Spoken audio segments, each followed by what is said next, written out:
Ada Twist, Scientist by Andrea Beatty, illustrated by David Roberts.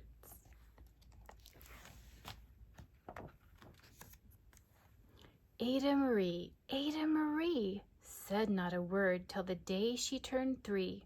She bounced in her crib and looked all around, observing the world, but not making a sound. She learned how to climb and made her big break with a trail of chaos left in her wake. She ran through the day chasing each sound and sight and didn't slow down till she conked out at night. Her parents were frazzled but tried not to freak as Ada grew bigger and still did not speak. Clearly young Ada with lots in her head would have something to say when it ought to be said. That's just what happened when Ada turned 3. She tore through the house on a fact-finding spree and climbed up the clock just as high as she could. Her parents yelled stop, as all good parents would. Ada's chin quivered, but she did not cry. She took a deep breath and she simply asked, why? Why does it tick and why does it talk? Why don't we call it a granddaughter clock? Why are there pointy things stuck to a rose? Why are there hairs up inside of your nose? She started with why and then what, how, and when. By bedtime she came back to why once again. She drifted to sleep as her dazed parents smiled at the curious thoughts of their curious child who wanted to know what the world was about. They kissed her and whispered, "You'll figure it out." Her parents kept up with their high-flying kid, whose questions and chaos both grew as she did.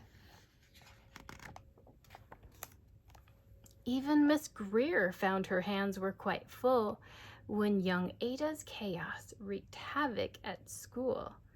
But this much was clear about Miss Ada Twist. She had all the traits of a great scientist. Ada was busy that first day of spring, testing the sounds that made mockingbirds sing, when a horrible stench whacked her right in the nose, a pungent aroma that curled up her toes. "Zowie," said Ada, which got her to thinking, what is the source of that terrible stinking? How does a nose know there's something to smell? And does it stink if there's no nose to tell? She rattled off questions and tapped on her chin. She'd start at the start where she ought to begin. A mystery, a riddle, a puzzle, a quest. This was the moment that Ada loved best. Ada did research to learn all she could of smelling and smells, both the stinky and good. One hypothesis Ada thought could be true. The terrible stink came from Dad's cabbage stew. She tested and tested, but soon Ada knew it was time to come up with hypothesis 2. Then zowie, the stink struck again just like that. Hypothesis 2, it's caused by the cat. The cat couldn't make such a stink on its own. It needed perfume and some fancy cologne. So young Ada tested. The test was a flop. She started again, but her parents yelled, "Stop!" Ada Marie, to the thinking chair now by the time we count 3. "Enough," said her mother. "That's it," said her dad. Her parents were frustrated, frazzled, and mad. "Why?" Ada questioned. Her mother said, "No." "What?" Ada queried. Her father said, "Go. You've ruined our supper. You've made the cat stink. Enough with your questions. Now sit there and think." She looked at her parents. Her heart turned to goo. Poor Ada Twist didn't know what to do. she sat all alone by herself in the hall, and Ada once more could say nothing at all.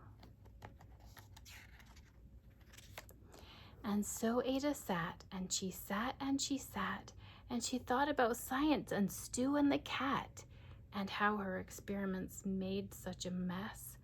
Does it have to be so? Is that part of success? Are messes a problem?